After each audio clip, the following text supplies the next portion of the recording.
안녕하세요. 예. 시간이 빨리 흘러서 이제 벌써 5월이고요. 자, 우리는 이제 지금부터는 이제 요약 강의를 합니다.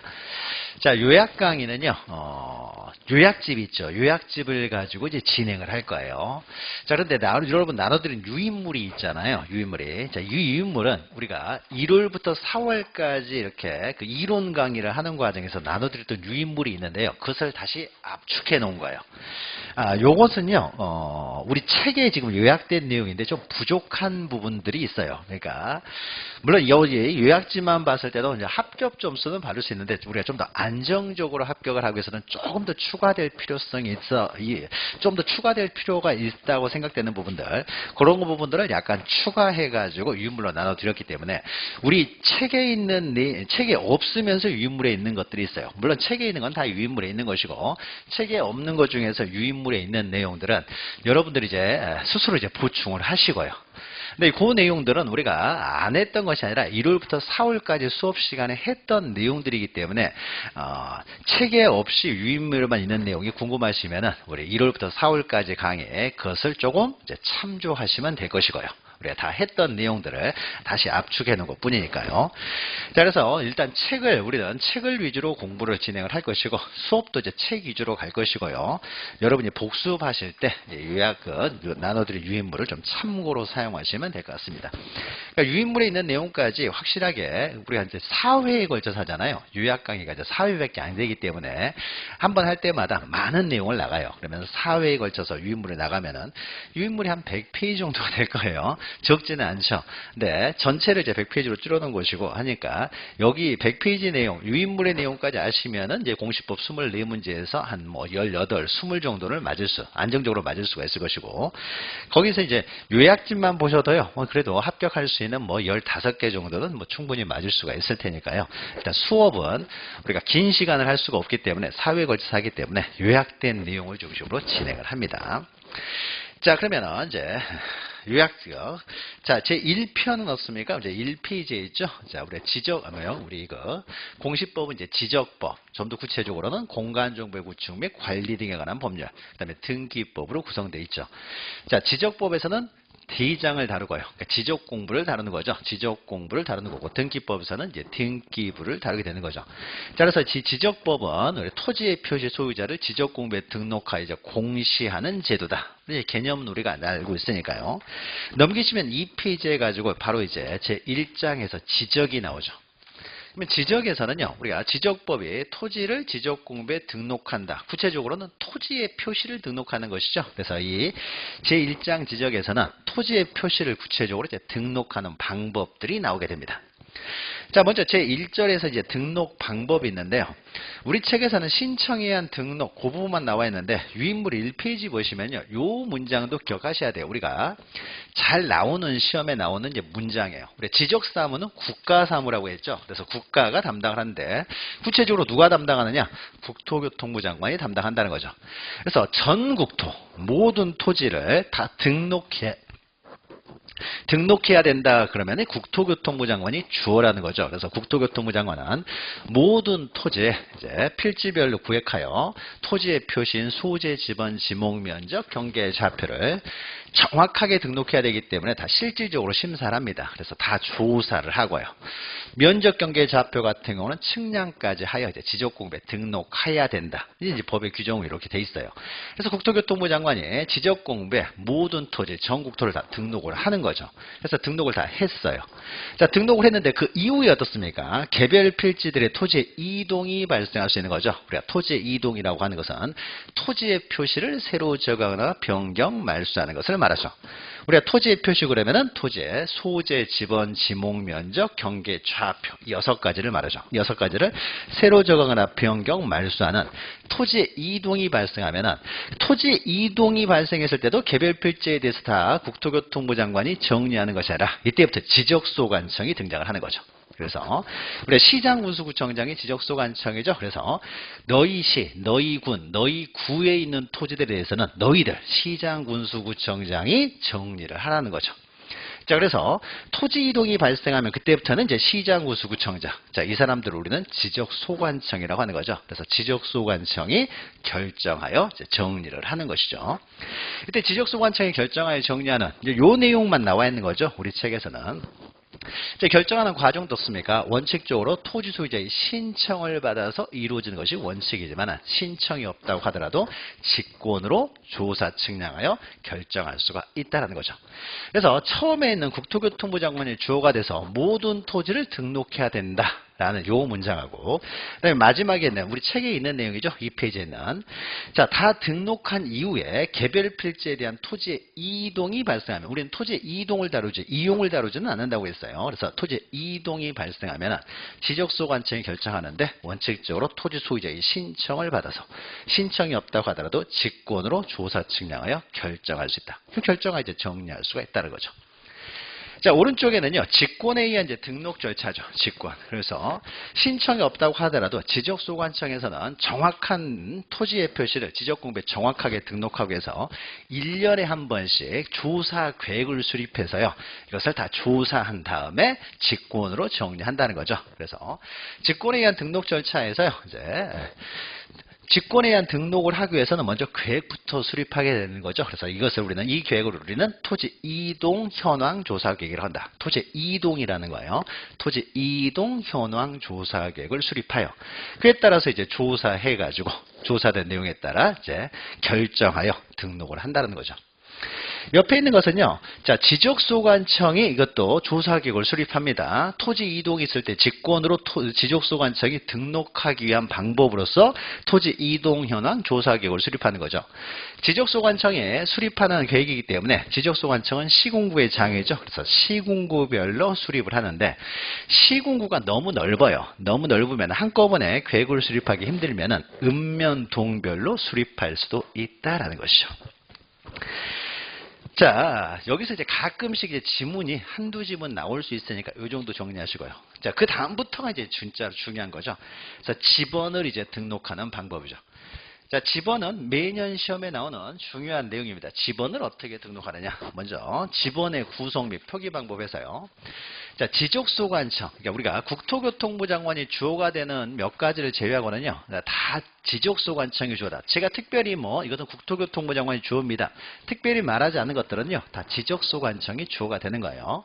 자, 지적소관청이 지번 부여 지역별로 북서에서 남동으로 우리가 지번을 부여할 때는 동리 단위로 지번을 부여하죠. 동 단위, 리 단위로 부여하기 때문에 이 동리, 자, 이런 것을 우리는 지번 부여 단위 지역이라고 합니다. 다시 말해서 이제 지번 부여 지역이라고 하는 거죠. 그래서 지번을 부여하는 단위 지역, 동리를 말하는 거죠.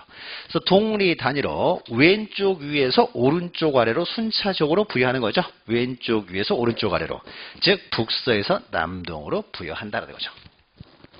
자, 지번은 아라비아 숫자로 표기를 하는데 우리의 지적 공부가 토지대장 지적도, 임야대장 임야도로 이원화되어 있다는 거죠. 그래서 어떤 토지가 과연 토지대장 지적도에 등록되어 있는 토지인지 임야대장 임야도에 등록되어 있는 전지인지 이걸 구별하기 위해서 임야대장 임야도에 등록된 토지에 대해서는 그 지번의 그 숫자 앞에 산자를 붙이는 거죠. 산 7번지, 산 5번지 하는 거죠. 임야대장 임야도에 등록되어 있는 토지이기 때문에 산자를 붙이죠. 임야이기 때문에 붙이는 건 아니에요. 임야가 만약에 토지대장에 들어와 있으면 산자를 붙이시면 안 되는 거죠. 이것은 대장을 구분하는 표시죠. 지목을 구분하는 표시가 아니라 대장을 구분하는 표시다. 임야대장 임야도라고 해서 임자를 붙이는 게 아니라 산자를 붙이는 거죠. 산 7번지, 산 2의 1번지 이렇게 하는 거죠. 또 3번 보시면 지번은 이제 본번과 부번으로 구성하되 그래서 본번만으로 되어 있는 지번도 있는가 하면은 7에 1해서 부번을 가지고 있는 지번들이 있는 거죠. 그래서 본번과 이제 부번으로 구성되어 있다. 자, 본번과 부번은 줄 표시로만 연결하지 지적 공부에 등록할 때는 반드시 이렇게만 등록해야 되지 지적 공부에 등록할 때 7에 1 이런 식으로 등록할 수는 없는 거죠. 그러니까 읽을 때만 의로 읽는 것이지 표기하는 것은 항상 이렇게 줄 표시로만 표기를 하는 거죠. 자, 지번을 보는 이제 지번이 어떻게 구성되어 있는지고요. 자, 요 기본적인 내용이지만 여기서도 이제 한 지문 정도 나올 수 있으니까 기억하시고. 자, 넘기시면요. 본격적인 이제 지번의 부여 방법이 나오는 거죠. 지번의 부여 방법. 여기가 이제 가장 또 지번에서 핵심적인 내용이 되는 거죠. 그리고 오래전에 했지만요, 이제 그림을 보다 보면 또 기억이 날 거예요. 자, 먼저 신규 등록하고 등록 전환을 보죠. 자, 신규 등록은 새로운 토지에 대해서 새롭게 지번을 부여하는 것이고요. 등록 전환도요, 임야대장, 임야도에서 토지대장 지적도로 옮겨 등록하다 보면은 지번을 새롭게 부여해야 돼요. 산자 빼고 새롭게 부여해야 되는 거죠. 그래서 지번을 새로이 부여한다는 점에서 동일하기 때문에 지번 부여 방법이 동일합니다. 그러니까 신규 등록, 등록 전환은 동일하다는 거죠. 자, 그러면 우리가 오래전이죠. 4개월 전에 했던 그림부터 하나씩 보죠. 여기 양촌이라는 섬마을이 있다라고 해보죠. 섬마을이 있습니다. 그러면 우리가 동리 단위로 지번을 부여하기 때문에 이제 양촌리부터 이제 1번지부터 부여하게 되겠죠.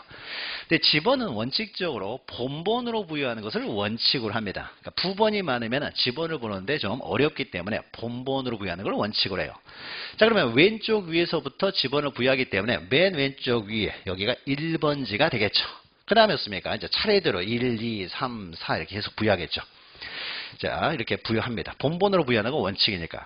또 지번을 부여할 때는 이렇게 서로 연결되게 지번을 부여해야 되겠죠. 그래야 우리가 8번지 옆에서 9번지를 찾을 수 있고 6번지 옆에서 5번지를 찾을 수가 있으니까 연속되게 지번을 부여합니다. 그래서 지번이 다 부여가 됐어요. 자, 그 이후에 이제 새로운 토지가 발생하는 경우죠. 자, 바다를 메워가지고 여기 한 필지 토지를 만들었어요. 그러면은 여기 지번을 부여해야 될 텐데 이제 본번으로만 부여한다 그러면은 맨 마지막 지번이 12번지니까 13번지 부여해버리면은 12번지 옆에서 13번지를 찾을 수가 없다라는 거죠. 그러니까 이때는 원래 본번으로 부여하는 것이 맞지만은 본번으로 부여하는 것이 불합리하다. 이럴 때 이제 부번을 부여하는 거죠. 그래서 13번지를 부여하는 것이 아니라 2번지 옆에 있는 토지니까 부번을 붙여서 2의 1번지 이렇게 하는 거죠. 6번지 옆이었으면 6의 1번지 이렇게. 그래서 신규 등록, 등록 전환. 자, 새롭게 지번을 부여할 때 원칙적으로 부번을 부여합니다. 부번 기억하시면 되는 거죠. 부번만 기억하시면 돼요. 그러니까 부번을 부여한다. 그러면 어떤 부번을 부여하느냐? 얼토당토하는 여기다가 12의 1번지 부여하지는 않을 거 아니에요. 당연히 인접토지본번의 부번이 되겠죠. 그래서 우리는 부번만 기억하시면요, 그림을 연상해서 앞에 수식어는 우리가 알아낼 수 있기 때문에 원칙은 부번이다 이렇게 기억하시면 돼요. 자, 그런데 예외적으로 본번을 부여할 수 있는 경우가 세 가지가 있죠. 만약 12번지 옆에 있는 토지예요. 최종 지번 토지에 인접하고 있다는 거죠. 그럼 굳이 12의 1번지 하지 않고 13번지 해도 상관이 없다는 거죠. 따라서 최종 지번 토지에 인접하는 경우에는 본번으로 부여할 수 있고요. 이렇게 인접하고 있으면 부번을 부여하지만 인접하지 않고 멀리 떨어져 있어요. 그럼 여기다는 9의 1번지 해버리면 9번지 옆에서 찾을 수가 없다는 거죠. 가장 가까운 곳이라고 하더라도. 따라서 이럴 때 좋습니까?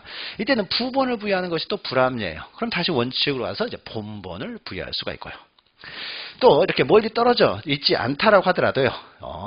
신규 등록할 토지가 여러 필지로 되어 있다는 거죠. 그럼 여러 필지로 되어 있었을 때 4의 1, 4의 2, 4의 3, 4의 4 하면은 부번이 너무 많아진다는 거죠.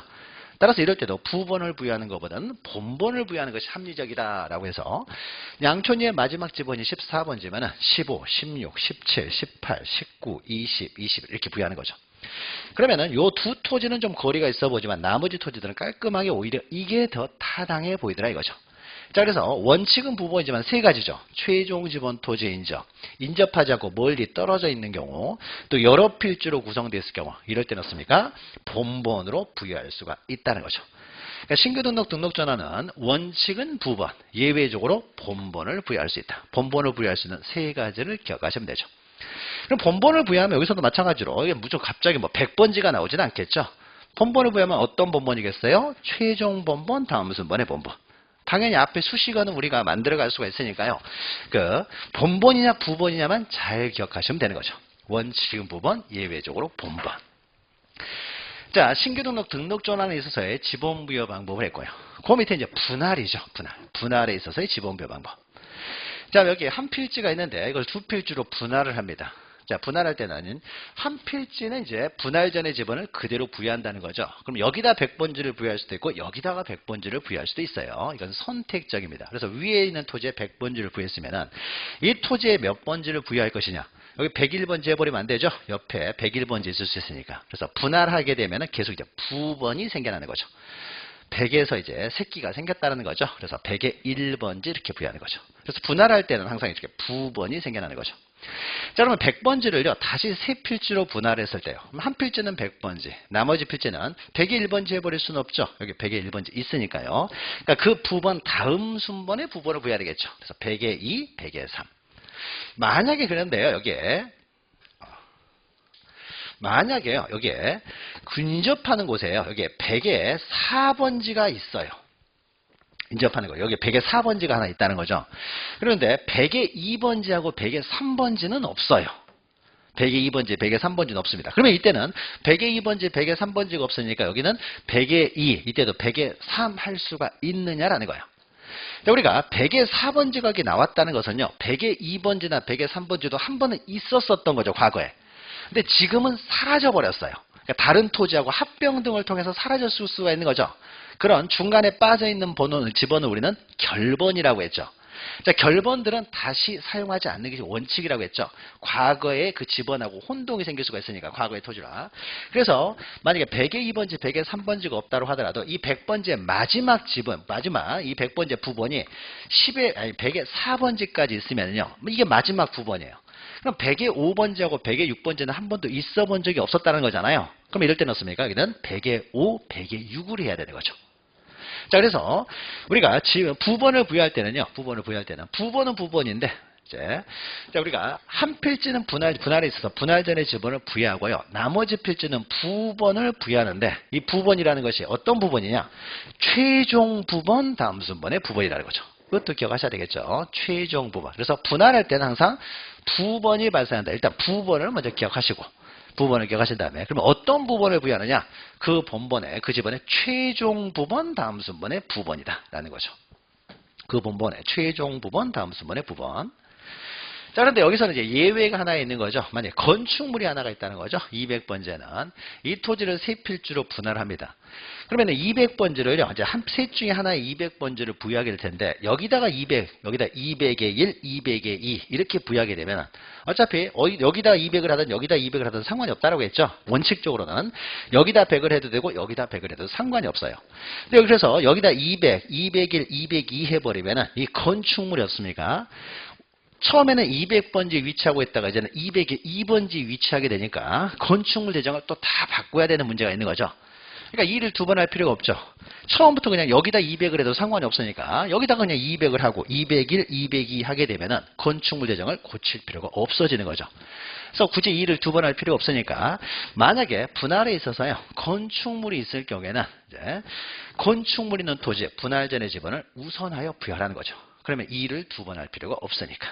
그래서 이것은 선택적이었기 때문에 여기다 200을 해도 되고 여기다 200을 해도 되는 상황이었으니까 그 이왕이면 건축물 있는 쪽에 200번지를 부여하라는 거예요. 이것은 따로 신청할 필요 없습니다. 당연히 건축물 있는 토지에 분할전의 지번을 우선하여 부여한다는 거죠. 이게 이제 예외죠. 그 다음에 이제 합병이죠, 합병. 자, 합병은 이제 두 필지상을 한 필지로 합하여 등록하는 거죠. 자, 이 네 필지를 한 필지로 합병을 했을 때 집어는, 이때는 합병은요, 이 네 중에 하나를 아무거나 선택적으로 부여할 수 있는 것이 아니라요, 선순위 지번을 부여해야 돼요. 선순위. 그러니까는 100번지를 부여해야 돼요. 선택이 아닙니다. 분할에 있어서는 분할전의 지번을 어디다 부여할 시가 선택이었지만요, 합병은 그런 게 아니에요. 무조건 선순위 지번을 부여합니다. 그래서 만약에 어떤 집원이 다 부번을 가지고 있어요. 부번을 가지고 있는 토지를 합병했을 때는요, 그럼 부번이 빠른 걸 부여하는 것이 아니라 본번이 빠른 걸 부여해야 되겠죠. 근데 본번이 서로 동일하면은 그 다음에는 부번이 빠른 거. 그래서 가장 빠른 집원이 100의 4번지가 되니까 100의 4번지. 자, 그런데 이제 세 번째 요걸 기억하셔야 되죠. 만약에 합병을 하는데 어떤 건 부번을 가지고 있고 어떤 건 본번으로만 돼 있어요. 그럼 부번이 많으면 보기가 안 좋으니까 이럴 때는 먼저 본번들만 고른 다음에 본번 중에 선순위 지번을 부여한다는 거죠. 자, 그래서 합병에 있어서 원칙이죠. 합병의 원칙은 선순위 지번을 부여하는데 본번으로 된 지번이 있을 때는 본번 중 선순위 지번을 부여한다. 본번 중 선순위를 기억하시면 되죠. 본번 중 선순위. 지금 칠판에 그리는 그림은요, 우리가 1월달 했을 때 다 나눠드렸어요. 그렇죠? 요 그림들 다 나눠드렸었던 거죠. 그래서 1월달에 1, 2, 3, 4월 했던 우리 유인물을 확인하면요, 요게 다 그림이 그려져 있으니까 참고로 보시면 되는 거고요. 우리 지금 이제 정리만 하는 거죠. 정리. 그때를 이렇게 기억을 회상하면서. 근데 합병에 있어서도 이제 건축물이 있는 경우가 있다는 거죠. 건축물. 세 개를 합병을 해요. 그러면은 202번지의 건축물이 있습니다. 그러면 이 건축물 대장에는 이 건축물은 202번지에 있는 건축물로서 이렇게 나오게 되겠죠. 자, 이 토지를 이제 합병을 합니다. 그럼 이때는 당연히 202번지를 부여하느냐에 있어서요. 원칙이 선순위 지번이라고 했죠. 원칙이 선순위 지번이에요. 만약에 셋 중에 아무거나 선택적으로 지번을 부여할 수 있다. 합병 후에 지번을 부여할 수 있다 그러면은 어떻게 되겠습니까? 이럴 때는 그냥 202번지를 부여하는 게 타당하겠죠. 그래야 건축물 대장을 고칠 필요가 없으니까. 그런데 이건 선택이 아니라요. 선순위 지번을 부여하는 게 원칙이에요. 그래서 원칙적으로 건축물이 있건 없건 상관없이요. 건축물 있는 지번, 선순위 지번을 건축물 있는 지번이 아니라 선순위 지번을 부여합니다. 합병도. 자, 그러면 이렇게 되면 어떻습니까? 이 건축물이 이제 202번지에다가 200번지에 위치하게 되니까 건축물 대장을 다 고쳐야 된다는 거죠. 그래서 일을 또 한 번 해야 되니까 만약에 토지 소유자가 선순위 지번을 부여하는 것이 원칙이라는 걸 알겠는데 건축물이 202번지에 있으니까 202번지로 부여해주면 안 되겠냐고 신청을 하게 되면 이때는 신청이 필요한 거죠. 신청하지 않으면은 건축물하고 상관없이 선순위 지번을 부여해버리니까. 그래서 건축물 있는 지번을 합병 후에 지번을 해달라고 신청을 하게 되면 그때는 이제 건축물 있는 지번을 합병 후에 지번으로 부여한다. 그래서 만약에 이런 신청이 없으면은요 원칙으로 가서 선순위 지번을 부여하고 신청을 했을 때만 건축물 있는 지번을 합병 후의 지번으로 부여한다. 자, 이것이 이제 분할하고 차이점이죠. 분할에 있어서는 건축물이 있는 토지에 분할 전의 지번을 우선하여 부여하기 위해서 따로 신청을 할 필요가 없었던 거죠. 선택적이었으니까. 그러나 합병은 선순위 지번을 부여하는 것이 원칙이다 보니까 신청을 했을 경우에만 건축물 있는 지번을 합병 후의 지번으로 부여한다는 거죠. 자, 그러면 가장 기본적인 신규 등록조나 분할 합병에 있어서의 지번 부여 방법을 했고요. 그 밑에 이제 양가로 4번이 있는데요. 자, 지적 확정 측량 실시 지역에서의 지번 부여 방법. 자, 요게 좀 어려운 거죠. 요게 우리 페이지 이제 4페이지 보시면은. 근데 시험 문제가요. 쉽게 나오면 위에서만 나오지만 좀 어렵게 나오면 밑에 있는 내용도 나옵니다. 그래서 밑에 있는 내용은요. 잘 이해를 해야 되죠. 그래서 우리가 정리는 이제 중요한 개념들을 가지고 정리를 하셔야 될 텐데 우리가 지적 확정 측량이라는 것은 이제 도시개발 사업 시행 지역에서 주로 하는 것이 지적 확정 측량이죠. 만약 여기가 서울시 서초구 서초동이 이렇게 있는데 전체를 다 이제 개발하기 힘들기 때문에 일부를 개발하려고 해서 요 지역을 만약에 개발한다고 해보죠. 그래서 요 지역을요 확대를 좀 해보죠. 그래서 30필지로 됐다고 해보죠. 그래서 요 부분을요 이제 여기를 개발하려고 해요. 너무 지번도 엉망이고 뭐 이렇게 길도 엉망이다 보니까요 뭐 이렇게 개발하기 힘들어요. 그래서 바둑판처럼 만들겠다는 거죠. 자, 그러면 이거 도시개발 사업을 하게 되면 어떻습니까? 네모 반듯반듯하게 만드는 거죠. 자, 30필지를 똑같이 30필지로 만들었다고 가정을 하고요. 근데 실제로는 더 많은 필지를 만들죠. 그래서 체당금으로 비용으로 충당을 해야 되니까 그래서 더 많은 필지를 만드는 게 일반적이지만 그대로 30필지를 만들었다고 가정을 하고요.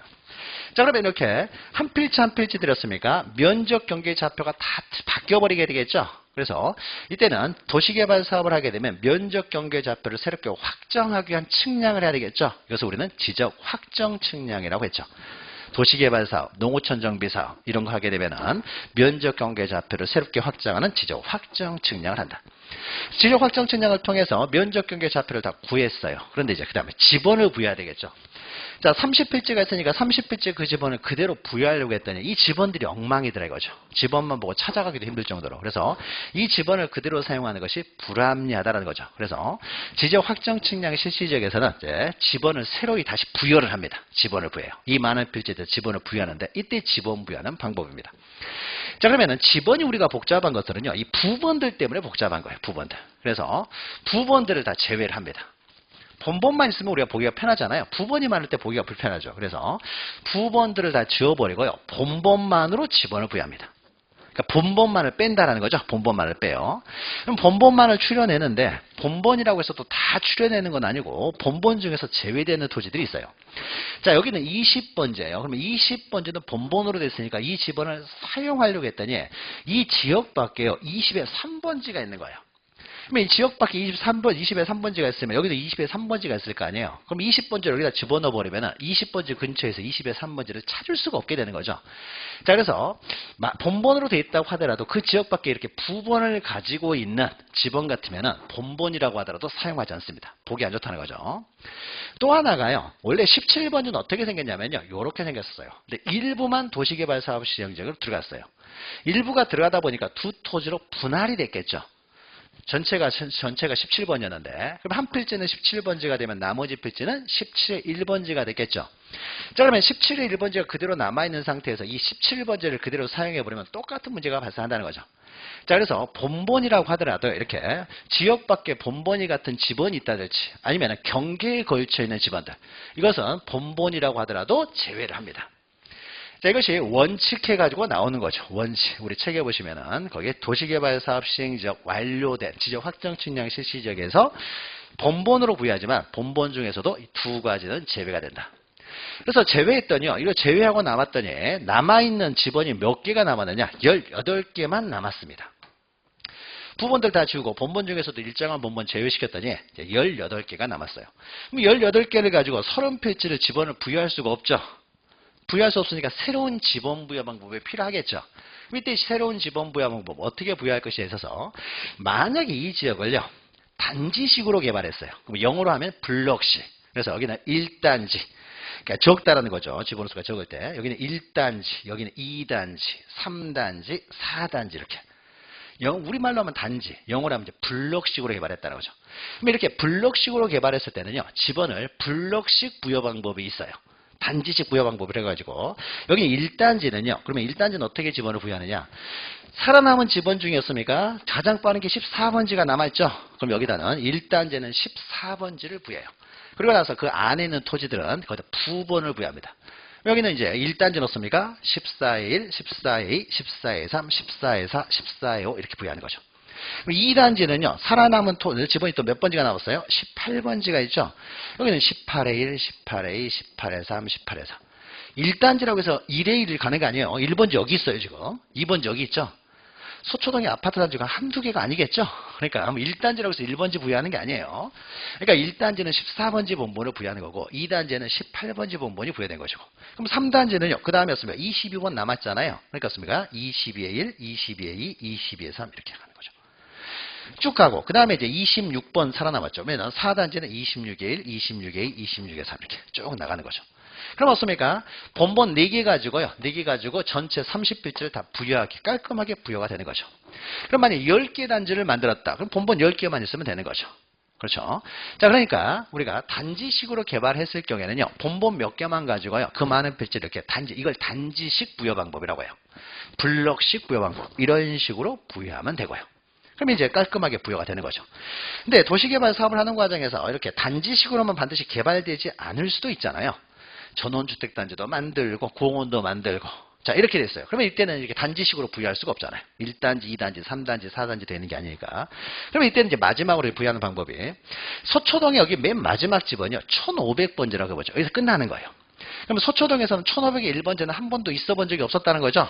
그러니까 깔끔하게 여기서부터 1501, 1502, 1503, 1504, 1505, 1506, 1507, 1508 이렇게 부여해버리는 거예요. 그럼 본본만으로 깔끔하게 부여가 돼버리는 거죠. 그래서 자 이렇게 적을 때는요. 적을 때 부여하는 방법 두 가지가 있죠. 그래서 원칙은 본본이고 본본 중에서도 경계에 걸쳐 있는 거 지역 밖의 본본이 같은 집은 제외해서 남는 지번만 가지고 지번을 부여하려고 했더니요. 적어요. 그러면 어떻습니까? 두 가지 방법이 있었죠. 첫 번째가 무슨 방법이에요? 블럭식. 블럭 단위로 하나의 본본을 부여하고 그 다음에 그 안에 있는 토지들은 두 번을 부여하는 방법. 근데 이것도 여의치 않으면요. 결국 마지막 방법은 어떤 거예요? 최종 본본 다음 순번부터요. 순차적으로 본본으로 부여하는 거예요. 1501, 1502, 1503 이렇게 쭉 부여해버리면 이 많은 필지들이 깔끔하게 부여가 되겠죠. 자, 그래서 예외라고 나와 있는 것이 바로 그거죠. 이렇게 적을 때는 두 가지가 있었죠. 블럭 단위로 부여하는 방법 또는 최종 본본 다음 순번에 이제 본본으로 부여하는 방법. 이 두 가지 방법으로 부여할 수가 있다는 거죠. 근데 실제로요. 도시개발 사업 시행지에서 지번 부여 방법이 이렇게 나온 적은 거의 없어요. 이게. 근데 언제든지 나올 수 있죠. 이것도 중요하고 앞에 있는 내용은 워낙 많이 나왔기 때문에 나올 수 있으니까 좀 기억하시면 되고 오히려 도시개발 사업 시행지에서 지번 부여 방법이 시험에 안 나온 건 아니고요. 이 부여하는 방법이 안 나왔던 것이고요. 오히려 오른쪽에 있는 도시개발 사업 준공 전에 지번을 부여하는 방법 그 다음 밑에 준용되는 경우 요 두 가지만 몇 번씩 나왔어요. 자 그럼 먼저요.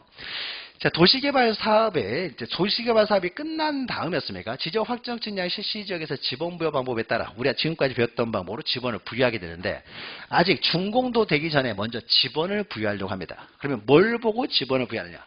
도시개발 사업을 대충 하는 게 아니겠죠? 뭐 몇천억, 몇 조가 들어가는 사업이니까요. 자, 그러면은 대충 하는 것이 아니라 치밀한 사업 계획도가 있을 거 아니에요. 그 계획도에 따라서 도시개발 사업을 진행할 테니까 준공되기 전이라면 사업 계획도를 보고 지번을 부여한다. 그럼 사업 계획도를 보고 지번을 부여할 때 방금 우리가 배웠던 지적 확정 측량 실시 지역에서의 지번 부여 방법에 따라 부여한다는 거죠. 그 다음에 그 밑에 이제 준용되는 경우에 이 방법을 동일한 방법으로 여기는 양가로 5 했는데요. 그러니까 4의 연장이에요. 지적 확정 측량 실시 지역에서의 지번 부여 방법과 동일한 방법으로 지번을 부여하는 경우가 3가지가 있다는 거죠. 그러면 이렇게 우리 도시개발 사업 시행 지역에서는 엄청나게 많은 토지에 대해서 지번을 부여하잖아요. 그럴 때 이제 이런 방법을 사용을 해요. 그러면 여기서도 이제 마찬가지입니다. 그러니까 여기서 3가지도요. 다 지번을 엄청나게 많은 지번을 새롭게 부여하는 경우에요. 그럼 가장 먼저 지번을 변경할 때죠. 그럼 지번 변경은요, 우리가 앞에서, 이게, 앞에서, 만약에 도시개발 사업이 100주화가 됐어요.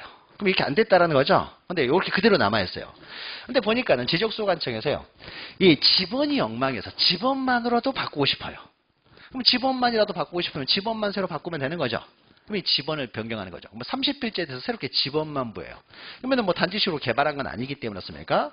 여기서부터 1501, 1502, 1503 이렇게 부여해버리는 거죠. 쭉. 자, 이렇게 지번을 변경하게 되면 새롭게 전체를 새롭게 지번을 부여할 수도 있고 일부 지역만 새롭게 지번을 부여할 수도 있는 거죠. 그러면 지번이 변경이 되겠죠. 그래서 지번 변경이라는 것은 엄청나게 많은 필지에 대해서 새롭게 지번을 부여하는 문제가 생겨요. 그러면 이 방법을 사용하고, 그다음에 행정구역의 개편은요, 행정구역이 통폐합이 되는 걸 말한다고 했죠. 그래서 여기 서초동이 있고 여기 방배동이 있는데 방배동 여기 반포동이 있고 서초구예요. 근데 서초동하고 방배동을 합쳐가지고 서초동을 만들어 버린다는 거예요. 서초동을. 그러면 이제 행정구역이 통폐합이 되겠죠. 자, 이렇게 되면 어떻습니까? 원래 여기에 서초동에도 1번지부터 해가지고 쭉 나갔을 것이고 방배동도 1번지였겠죠. 1번지, 2번지 나갔는데 전체가 다 서초동이 다 돼버렸잖아요. 그럼 어떻습니까? 서초동에 1번지가 2개 있을 수는 없으니까 방배동의 지번들을 다 바꿔야 되겠죠. 그럼 바꿀 때 어떻게 바꾸겠어요? 서초동의 마지막 지번이 1500번지에서 끝났으면은 여기서부터 이제 1501, 1502, 1503 나가야 되겠죠. 그래서 행정구역의 개편이라는 것은 행정구역의 통폐합이 되는 것이고, 자, 그럼 어떻습니까? 새로 속하게 된 지번부여지역, 지번부여지역을 우리는 동이나 리를 말하니까 새로 속하게 된 지번부여지역의 지번을 새롭게 부여해야 될 거 아니에요. 서초동의 지번을 새롭게 부여할 때 엄청나게 많은 필지에 지번을 부여하게 되는 거죠. 또 우리가 나중에 뒤에서 축척 변경을 하다 보면요, 축척 변경을 하게 되면은 뭐 시 전체를 축척 변경을 한다. 그러면 시 전체에 대해서 축척 변경을 하면서요, 지번들도 새롭게 부여한다는 거죠. 그러니까 축척 변경을 하다 보면 또 지번들도 엄청나게 많이 새롭게 부여가 되다 보니까 이때도 이 방법을 사용을 합니다. 축척 변경 우리가 뒤에서 공부할 것이고, 그래서 요것이 또 시험에 몇 번 나왔으니까 요걸 기억하셔야 돼요. 그래서 지적 확정 측량 실시 지역에서의 지번 부여 방법을 준용하는 경우, 그래서 우리가 지개축에서 외웠던 거죠. 지개축. 지는 지번 변경, 개는 행정구역 개편, 축은 축척 변경, 지개축. 요게 몇 번 나왔어요. 오히려 여기 좀 기억하시면 됩니다. 그리고 그 밑에는요, 이제 지번 변경, 우리가 방금 했던 지번 변경이죠. 지번 변경. 그래서 지번 변경을 좀 기억하셔야 되는데, 자, 지번을 변경하게 되면요, 지번을, 그러니까 일부 지역의 지번을 변경해요. 그럼 지번을 변경할 때는 엄청나게 많은 토지의 지번을 새롭게 부여하다 보니까 지적 확정 측량 실시 지역에서의 지번 부여 방법에 따라 지번을 부여하게 되는데, 그러면은 지번이 변경되면은 구지번하고 신지번하고 혼동이 생길 수가 있는 거죠. 엄청나게 혼란이 생길 수가 있잖아요. 따라서 지번 변경은 지적소관청의 마음대로 할 수 있는 것이 아니라 자신의 상급기관인 시도지사의 승인이 필요하다. 요거 좀 기억하시면 돼요. 시도지사 승인이 필요하다. 그럼 지번 변경을요, 우리가 신청할 수 있을까요? 내가 살고 있는 지번이요, 별로 마음에 안 들어. 444 이렇게 나요. 444번. 뭐 안 좋아요. 1004번지로 좀 바꿔주세요. 1004번지로 바꿔주세요. 신청할 수 있겠습니까? 이래 버리면 말이 안 되는 거죠. 지번이 엉망이 돼버리겠죠. 그래서 지번은요, 우리가 신청할 수 있는 게 아닙니다. 지적소관청에서 필요하면은 그때그때 직권에 의해서 지번을 변경할 수가 있는 것이고요. 다만 이때도 시도지사의 승인이 필요하다. 기억하셔야 돼요. 자, 그러면 밑에 또 우리 책 보시면 암기사항에서 시도지사의 승인이 필요한 경우가 3가지가 있어요. 그래서 원칙적으로 주어는 지적소관청이 되는데 지적소관청이 마음대로 할 수 있는 것이 아니라 자신의 상급기관인 시도지사 승인을 받아야 되는 경우가 3가지가 있다는 거죠. 그래서 우리가 세 가지를 외우죠. 지, 여기는 반축해서 외웠죠. 지계축하고 지반축하고요. 두 번째만 차이가 나는 거죠. 그래서 지번 변경 시도의사 승인상. 그러니까 반은 이제 지적 공부 반출. 뒤에서 조금 이따 공부합니다. 우리가 지적 공부 반출할 때. 또 축척 변경도 시도의사 승인상이라는 거죠. 이 세 가지를 외워야 되는 것은요. 이건 이런 어쩔 수 없이 두 문자로 외워야 돼요. 세 가지를 외워야 되는 것은 만약 이 세 가지 그 이외에 외의 경우에 만약에 나왔는데 여기에 대해서 시도에서 승인을 받아야 된다라는 말이 나오면 다 틀린 표현이 되는 거죠. 그래서 우리가 앞에서 예전에 이렇게도 나왔어요. 자, 직권으로 지적 공부를 정리할 때였습니까? 토지 이동 현황 조사 계획을 수립한다고 했죠. 근데 시험 문제가 어떻게 나오냐면요. 토지 이동 현황 조사 계획을 시도지사 승인을 받아 수립해야 된다. 시도지사 승인을 받아서 토지 이동 현황 조사 계획을 수립해야 된다. 틀린 말이죠. 시도지사 승인상이 아니니까. 그 이외의 사유에 시도지사 승인 나오면 다 틀린 표현이 되는 거죠. 또 이런 것도 나왔어요. 뭐 지적 공부를 복구함에 있어서 시도지사 승인을 받아서 지체 없이 복구해야 된다. 시도지사 승인을 받아서 복구해야 된다. 틀리죠? 복이라는 말 없잖아요. 이렇게. 이 세 가지를 제외하고 시도지사 승인이라는 말이 나오면 다 틀린 표현이 됩니다. 그러니까 그런 것을 위해서도 이 세 가지는 기억을 하셔야 돼요. 요게 나올 수도 있고 그 이외의 사유가 나올 수도 있으니까 구별해서 기억하셔야 돼요. 그럼 시도지사가 아닌 승인이 아닌 국토교통부 장관 승인을 받는 경우는 있느냐? 시험 문제에서 만약에 국토교통부 장관 승인 나면 무조건 틀린 거예요. 바로 자기의 직속 상관 시도지사 승인을 건너뛰고 국토교통부 장관 승인을 가는 경우는 없습니다. 조직 체계죠. 이건 기본적인 자기 뭐 직속 상관, 상급 기관 건너뛰고 국토교통부 장관 승인 받는 건 없기 때문에 시도지사 승인 받는 경우 세 가지가 있다 정도만 잘 기억하시면 돼요.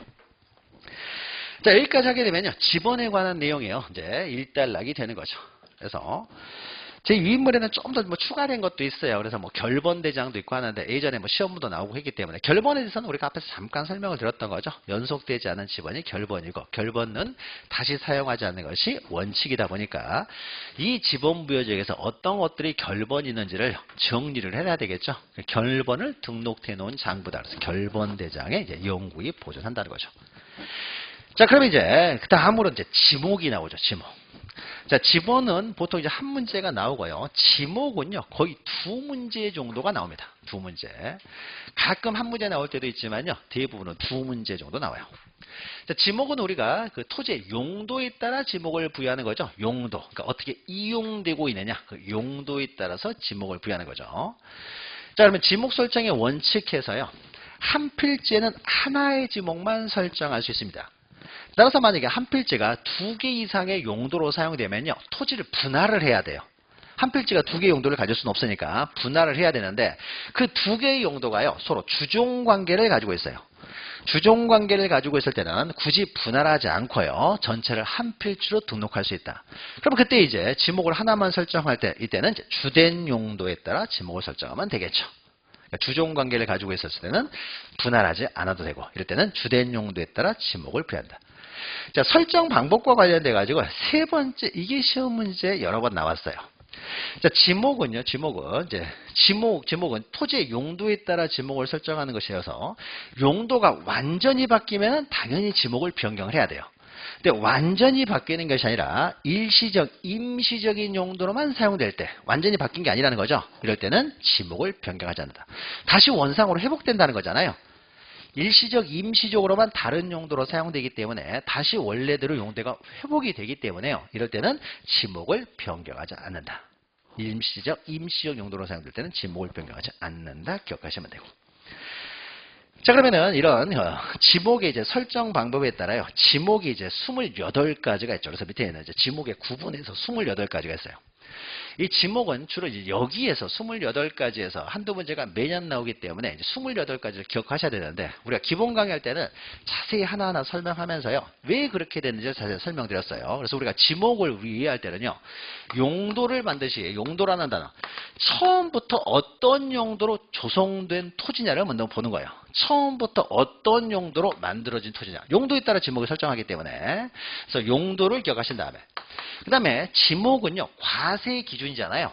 수익이 많이 생기는 토지 같은 경우는 그만큼 세금이 많이 나갈 테니까 그래서 과세 기준이 되기 때문에 이 토지에 과연 어떻게 과세하는 것이 타당하냐. 이 과세. 그러니까 용도, 처음부터 어떤 용도. 그러니까 우리가 임시적인 용도로 사용될 때는 지목을 변경하지 않아요. 변경하지 않기 때문에 처음부터 어떤 용도로 조성된 토지였는지를 보는 거고, 그 다음에 과세 기준에 따라서 보시면 됩니다. 자, 지목을 이제 볼 텐데요. 지목은 이제 처음부터 나오는데, 그래. 진행이 빠르다 보니까 따라오기도 쉽지 않으니까 참 쉬었다가 이어가도록 하죠. 한번 들어가면 또 한참 시간이 또 걸릴 수 있으니까요. 잠 쉬었다가 지목의 구분을 보도록 하겠습니다.